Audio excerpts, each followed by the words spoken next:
Hamidou Bari, le président du Parti citoyen pour la défense de l'intérêt collectif, le PCDIC, et membre de l'ANAD. Écoutez encore une fois, et c'est avec une grande attention déjà que nous nous sommes intéressés à la vie de la politique de notre société, parce que figurez-vous, et si on ne peut pas aller du point de vue que les aînés ont échoué, mais cependant qu'il reste beaucoup à faire. Lorsque nos frères-pères ou les grands-pères, les Sékou Touré nous ont donné l'indépendance, la génération Conté nous a donné la démocratie, je pense qu'il nous appartenait à nous en tant que jeunes acteurs de nous battre dans cette démocratie afin de pouvoir la pérenniser dans le sens souhaité par l'ensemble des concitoyens. Je pense que notre arrivée en politique fait compter par rapport à ces préoccupations-là. Et j'estime donc nous sommes en train de nous battre par tant bien que mal pour voir comment est-ce que nous allons parvenir à changer la donne. Parce qu'aujourd'hui, vous n'êtes pas sans savoir que dans ce pays, à 64 ans de l'indépendance, tout reste à faire. Donc, par rapport à cette situation, nous avons estimé qu'il fallait être dans l'arène. Fallait combattre objectivement, avoir un regard critique sur la gestion de la chose publique, mais aussi avoir un point de vue allant dans le sens de la proposition, mais de la construction de faits pour faire en sorte qu'il y ait l'harmonie entre le dire et le faire. Bari. Ok, Hamidou Bari, c'est un jeune cadre sortant des universités guinéennes qui, après ses études, a eu à s'immiscer dans le monde associatif, a bénéficié de quelques formations et allant dans le sens de s'imprégner de la vie associative dans notre pays. Et croyez-moi qu'après mes études universitaires, j'ai eu à bénéficier d'autres cursus et qui a reçu d'ailleurs aujourd'hui mon CV. Et cependant, je suis dans un cabinet aujourd'hui qui rend service à la nation guinéenne. Donc, en plus de bénéficier de la formation dans le cadre de purement guinéen, je participe aussi à aider la population guinéenne à aller de l'avant dans le sens souhaité. C'est pour cela que ce n'est pas parce qu'on ne peut pas aller servir ailleurs, mais nous estimons qu'en tant que politique, il faut être patriote et être au service de sa nation pour participer d'ailleurs activement à la construire, qu'au lieu d'être une politique, c'est-à-dire dans la politique d'à côté, d'avoir seulement un regard critique au lieu de participer au développement du pays. C'est pour cela que nous avons estimé, de mon point de vue, qu'il fallait s'impliquer davantage, participer effectivement pour construire ce beau pays qui est le nôtre. Comme vous le savez, il y avait eu des préalables quant à notre participation à ce dialogue déjà amorcé. Il avait reçu le Premier ministre à cet effet. Il y avait eu un mémo qui lui a été remis, qui contenait quelques points dont il avait promis de répondre par la manière la plus objective pour faire cas à notre grief, mais malheureusement ça n'a pas été. Et nous sommes surpris réellement de voir ce dialogue commencer sans nous. Mais j'estime que d'un point de vue, d'un regard certainement politique et objectif, je pense qu'on ne peut pas se dissocier de tout encore une fois. Lorsque nous voulons construire quelque chose, on ne peut pas se défaire de tout. C'est pour cela qu'aujourd'hui, de mon point de vue en tant qu'acteur du PCDIC, j'estime que les politiques que nous sommes devrions revoir notre façon de faire et notre façon d'agir. Ce n'est pas parce que je jette un discrédit par rapport à la façon dont nous sommes en train d'agir, mais j'invite les uns et les autres à revenir à des meilleurs sentiments pour voir comment est-ce que nous allons nous accorder autour de l'essentiel. Parce que et le CND, la classe politique, personne n'a le monopole de la vérité dans ce pays.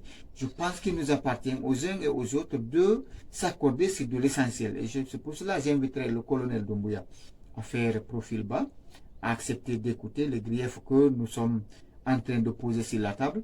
Et de l'autre côté, j'inviterai le politique à faire aussi profil bas en donnant priorité à l'intérêt général qui est celle de la population guinéenne. Parce qu'on ne peut pas prétendre résoudre des questions politiques en incluant certainement des questions c'est-à-dire de priorité personnelle dedans. De ce point de vue-là, je pense qu'il nous appartient à nous, jeunes aujourd'hui, à nous départir de certaines considérations pour aller autour de l'essentiel. Et je pense que c'est là urgent et opportun pour l'avenir de notre jeune nation, parce qu'il est indispensable aujourd'hui que les politiques et les autorités de la transition puissent travailler la main dans la main pour que cette transition réussisse. Écoutez, il est de notre responsabilité de souhaiter que du bon pour notre pays. Nous souhaitons que ce dialogue puisse réussir pour que nous puissions aller vers le débat le plus essentiel, encore une fois. Ce n'est pas parce qu'on ne participe pas qu'on doit prétendre jeter un discrédit, c'est tout. Et j'estime qu'à un moment donné, qu'il va falloir que les autorités puissent écouter la classe politique, parce qu'on n'est pas là pour jouer dans un terrain d'adversité, encore une fois. Je pense que le CND n'est pas une entité politique, pour une fois. Et les politiques doivent avoir un regard objectif sur la conduite de la transition. Pour cela que j'estime qu'il est temps que nous nous retrouvions, nous discutions des choses les plus élémentaires pour nous permettre à nous accorder autour de l'essentiel. Je pense que cela est pertinent et indispensable pour que cette transition puisse aller de l'avant. Nous estimons que tout n'est pas rose, encore une fois. Nous estimons que de nos jours, il y a des hauts, il y a des bas. Il y a les libertés individuelles qui sont affectées par endroits. Il y a des leaders qui continuent à être en exil forcé. Il y en a qui sont en prison sans être jugés. Il y a les libertés individuelles et collectives qui sont malmenées dans le pays. Je pense que et cela faisait partie de la justification du coup d'État du 5 septembre 2021. Et il est de notre appréciation de penser qu'aujourd'hui, le colonel devrait revoir la façon de faire, la façon d'agir et la façon de s'entourer. Parce que, c'est-à-dire, le fait de vouloir approcher les mêmes hommes, on ne peut que s'attendre à des mêmes résultats. Et je pense que s'il prétend avoir un résultat différent, il va savoir et pouvoir approcher des hommes qui sont différents de ceux-là qui l'approchent encore. C'est-à-dire l'ossature qui compose la présidence, la primature, et l'ensemble des organes qui composent cette transition devrait être revu encore une fois. Toujours, c'est le même système. On a un mur qui est très dur, qui empêche le pays à prendre son élan de saut.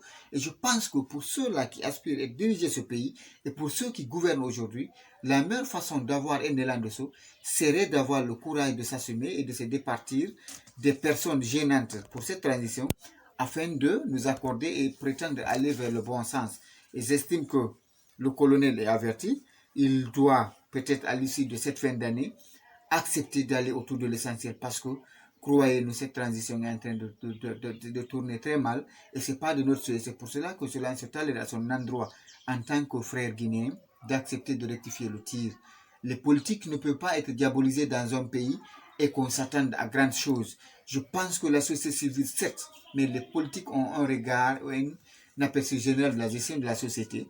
Et je pense qu'il faut prétendre inclure la jeunesse, la classe politique, les femmes et l'ensemble des corporations pour nous permettre d'aller vers des résultats tant souhaités par l'ensemble des concitoyens guinéens. Mais lorsqu'on s'enferme avec les mêmes éléments qui ont aidé M. Alpha à nous embourber et que c'est les mêmes éléments en grande majorité qui entrent aujourd'hui le colonel et prétendent ça donne des résultats différents, je pense que c'est là illusoire et utopique. C'est pour cela que ce colonel, je l'invite à revoir sa façon de composer son entourage, son gouvernement et tant d'autres pour nous permettre d'aller vers le sens souhaité par les uns et les autres. Alors, monsieur, écoutez, lorsque c'est une simple poignée d'individus qui profitent à la place des millions de Guinéens, je pense qu'il faut s'attendre à de tels résultats.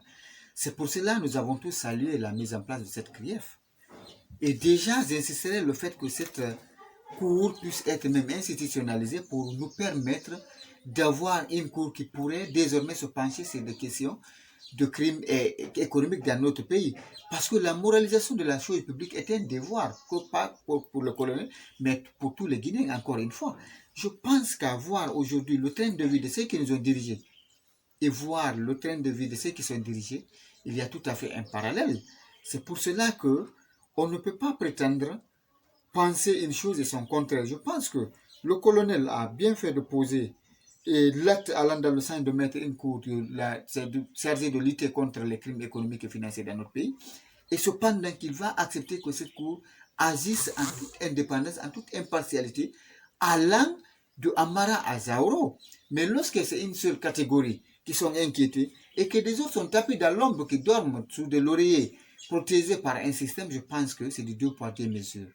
La même loi doit s'appliquer de manière générale de la base de sommet pour nous permettre d'avoir, et c'est-à-dire une gestion saine, pour nous permettre de penser vers la moralisation de la chose publique. Mais lorsque c'est une seule catégorie qui est légère et que les autres sont protégés, c'est du deux poids deux mesures. C'est pour cela que la justice devrait travailler à faire en sorte que nous puissions extirper les amateurs de cet appareil-là pour nous permettre d'intégrer les meilleurs parmi les meilleurs en qualité de patriotisme et de dose de bonne foi pour nous permettre d'avoir quelque chose de sain, de limpide dans ce processus-là. Parce que ce n'est pas le combat d'une personne, c'est le combat d'une génération.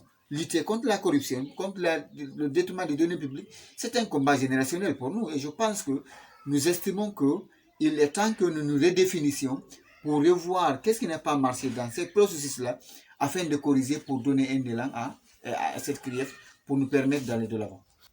Écoutez, je fais partie de cette jeunesse aujourd'hui qui se victimise encore une fois. Je pense qu'on n'a pas besoin de nous victimiser aujourd'hui. C'est à peu près un colonel de la même âge que nous qui gouverne ce pays aujourd'hui. Il faut reconnaître qu'il a pris son courage à deux mains pour s'assumer à un moment donné. Je pense qu'il ne sert à rien de se victimiser. Cependant, il faut notifier que cette jeunesse qui se victimise, elle est encore plus corrompue que l'ancienne classe, encore une fois. Et je pense qu'il est de mon devoir de mettre un accent particulier sur la lutte contre la corruption à grande échelle. Parce que la jeunesse aujourd'hui, qui cautionne beaucoup de malversations au sommet de l'État, ne peut pas aujourd'hui servir d'exemple, malheureusement. Étant donné qu'ailleurs, dans les autres pays, c'est cette jeunesse qui se laisse du bon côté de l'histoire et s'insurge contre tous les maux dont leur pays souffre. Mais malheureusement, dans notre pays, nous confondons à un élan aujourd'hui communautariste, à un élan de plus bas de l'échelle pour nous permettre de nous empêcher de penser objectivement et positivement. Et je regrette cela. J'estime que l'échelle de cette jeunesse devrait avoir le courage de s'assumer. On est plus nombreux que les aînés aujourd'hui.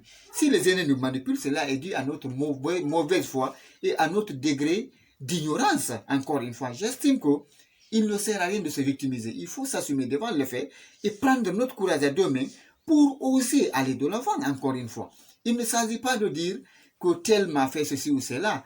Il faut avoir le courage d'agir pour empêcher celui-ci à faire et à refaire les mêmes choses contre sa personne. Et je pense qu'il est de notre devoir aujourd'hui d'interpeller la jeunesse face à ses responsabilités, qui est celle de s'assumer et de prendre ce pays à bras le corps pour le conduire à bon port. Parce que si vous prenez le pourcentage de votants aujourd'hui, vous prenez le pourcentage des quartiers, nous faisons partie de cette classe de jeunes-là. Mais malheureusement, nous ne pouvons pas nous assumer devant certaines réalités.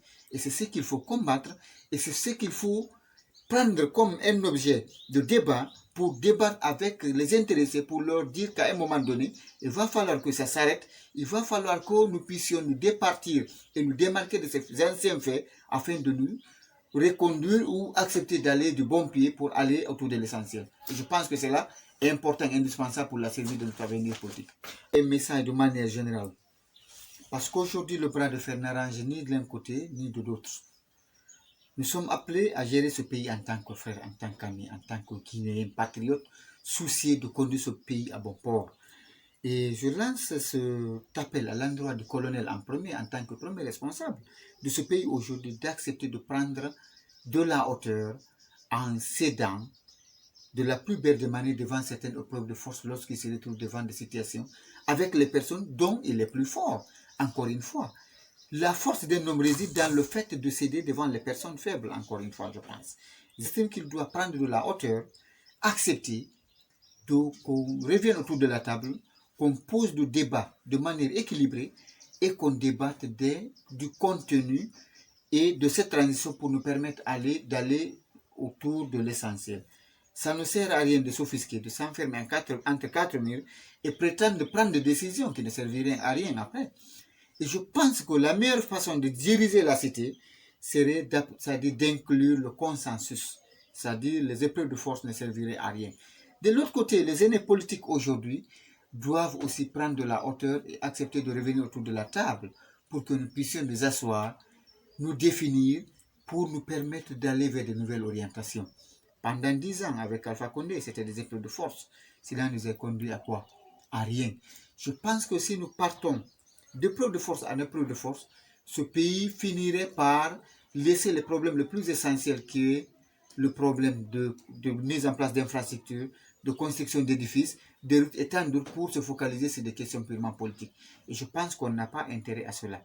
C'est pour cela que, et les politiques, et les acteurs de la transition, nous avons intérêt à nous entendre, à nous regarder en tant que frères, à nous assumer autour de l'idéal qui nous réunit dans ce pays-là. Parce que personne n'a le droit, encore une fois, de prétendre penser qu'il est plus que l'autre dans ce pays-là. Je pense que Dieu nous a donné ce pays et à nous le devoir de le gérer en commun dans la plus grande objectivité, dans la plus grande maturité pour nous permettre de faire, c'est-à-dire de faire en sorte que les erreurs du passé ne reviennent plus dans le présent pour faire en sorte que nous puissions nous construire sur du solide, sur le consensus, sur le débat entre les uns et les autres, sur l'argument le plus pertinent. Je pense que lorsque ces trois accents-là sont priorisés autour de la table, il n'y aura pas de cri. Je pense que le débat pourrait nous assortir quelque chose de consistant qui pourrait être couché sur du papier, qui pourrait nous servir d'un TDR ou d'une conduite à la longue pour nous permettre d'aller de l'avant. Et je pense que c'est là pertinent aujourd'hui. Nous sommes à plus de à 12 mois de début de la transition. Et je pense que cette transition n'a pas intérêt à perdurer dans le temps. C'est pour cela que nous devons nous accorder, nous asseoir, nous redéfinir, nous réinventer pour poser le débat de manière équilibrée, de manière objective pour nous permettre de finir avec cela de la plus belle de manière. Et le colonel, je l'invite à passer le pouvoir à un moment donné pour ne pas qu'il rêve de se cramponner. Parce que les sirènes révisionnistes, les sirènes qui ont empêché Dadis à s'assumer, qui ont dit à M. Alpha Condé qu'il est l'alpha et l'oméga, qu'il ne pourra jamais avoir un remplaçant parmi 13 millions de Guinéens, s'il permet à ces mêmes éléments de revenir autour de lui, croyez-moi, ses ennemis sont parmi ces gens-là. Pas nous qui lui conseillons d'accepter d'aller autour de l'essentiel. Ses ennemis sont parmi ceux-là, son entourage, qui gire par tous les noms de Dieu de lui faire tomber. Ses ennemis sont parmi ceux-là avec lesquels il se lève, il mange, il fait tout, qui promettent de mettre les bâtons dans ses roues. Ses amis sont parmi nous qui lui conseillons, que lui demandons d'accepter d'aller de l'avant, de prendre de la hauteur, de poser le débat de manière équilibrée, de faire en sorte que cette transition réussisse. Parce que son intérêt à lui, notre intérêt à nous, réside seulement dans l'inclusivité, dans le fait d'œuvrer pour que cette transition réussisse pour le bien de tous et de chacun. Nous devons faire économie du gaspillage. Nous devons faire économie des morts aujourd'hui. Nous devons faire économie de tous les mots qu'on a connus de par le passé pour nous permettre aujourd'hui de nous redéfinir, d'accepter d'aller autour de l'essentiel. C'est en cela que ce pays pourrait faire l'économie de tous ces mots-là pour nous accorder enfin autour de l'essentiel afin qu'on puisse voir un véritable décollage économique, un décollage politique, un décollage social qui pourrait rivaliser les autres puissances africaines, pourquoi pas européennes et mondiales.